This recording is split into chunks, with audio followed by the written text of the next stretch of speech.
Jerusalem Talmud, Yomi, Tractate Bikurim, Chapter 1, Mishnah 1. Yesh mavin bikurin vikorin. Some people bring first fruits and make the declaration, and some bring and do not make the declaration, and some do not bring. The following do not bring: he who plants in his own, but provins into a private or public yard. It goes into a private or public yard. And so he who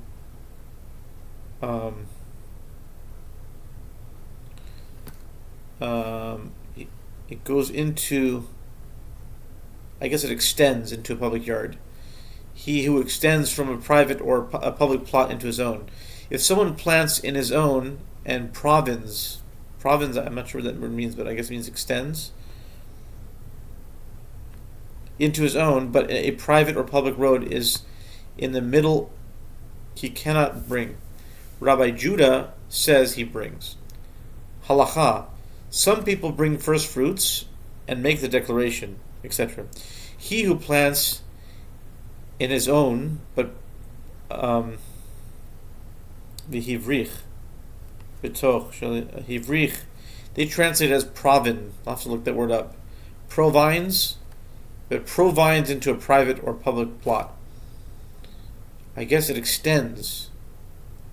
That's from the context. That's what it means. He who plants in his own, but it extends into another plot, cannot bring even from the old tree. He who provines from a private or public plot into his own cannot bring even from the new tree. That means that just as the new tree lives off the old, so the old lives off the new. A little philosophical. A little bit, yeah. Philosophical, yeah. Rabbi Yochanan said, in all cases they judged by the rules of robbers. Toras Hakazlan. I'm not sure what that means. Rabbi Yossi said, this is what the Mishnah means. Why can he not bring? Because it was said in Deuteronomy 26:2, the beginning of the first fruits of your land. It was stated, if he provined, there's that word again, provined, with permission, he brings and makes the declaration. Rabbi Yossi in the name of Rabbi Ami, only if the permission was permanent, not temporary. Rabbi Jonah in the name of Rabbi Ami, even temporary. The force of Rabbi Jonah comes from the following. If somebody digs a cistern, a ditch, or a cave, he may cut down as he works, and the wood is his. Is the wood not as if temporary? What does Rabbi Yossi do with this? Roots always regrow. Since roots do regrow, it is as if permanent. Rabbi Mana said, the statement of Rabbi Yochanan supports my father. As Rabbi Yochanan said, in all cases they judge by the rules of robbers. In our case, if he gave permission to provine, even temporarily, the proviner is not a robber. Rabbi Zrikan, there's a new one. Rabbi Zrikan asked before Rabbi Zera, is the Mishnah Rebbe's? Since Rebbe said, all roots live off one another, he said to him, it is everybody's opinion. Here the Torah said, in Deuteronomy 26:2, the beginning of the first fruits of your land, that all growth be from your land. In the opinion of Rabbi Judah, what is the opinion between him who plants on his own property and provines into a private person's, and him who plants on his own and provines into his own, and a private road is in between? Rabbi Acha in the name of Rabbi Miasha, when he provined through a gourd or a pipe. If he provined through a gourd or a pipe, he should bring and make the declaration, even according to the rabbis. He should bring and make the declaration. Rabbi Jonah said, Rabbi Judah had a problem. If somebody sells a path to another person, does he sell him the place where the foot treads, or does he sell him down to the abyss?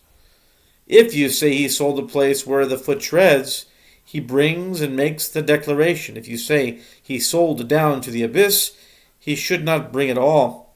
Because of the doubt, he brings, but does not make the declaration. For the rabbis, it is obvious that he has sold down to the abyss. Where do they differ? When he sells a path to another person. But if he sold him a field and reserved a path for himself, everybody agrees that he reserved for himself down to the abyss. It is the opinion of Rabbi Judah. In the opinion of Rabbi Judah, what is the difference between him who plants on his own property and provines into the public domain, and him who plants on his own and provines into his own, and a public road is in between? Rabbi Ami said, Rabbi Judah holds with Rabbi Eliezer, as we have stated there, one may not make a cavity under the public domain, cisterns, ditches, or caverns. Rabbi Eliezer permits it if a truck loaded with stones can pass over it. As Rabbi Eliezer said there, under the public domain it is his. So Rabbi Judah said here, under the public domain it is his. Rabbi Samuel ben Rav Isaac asked, if it follows Rabbi Eliezer, he should bring and make the declaration. Rabbi Yossi said, Rabbi Samuel ben Rav Isaac thought that Rabbi Eliezer permits to do that, and it remains his permanent property. But Rabbi Eliezer permits to do that, but anybody quick to acquire does acquire it.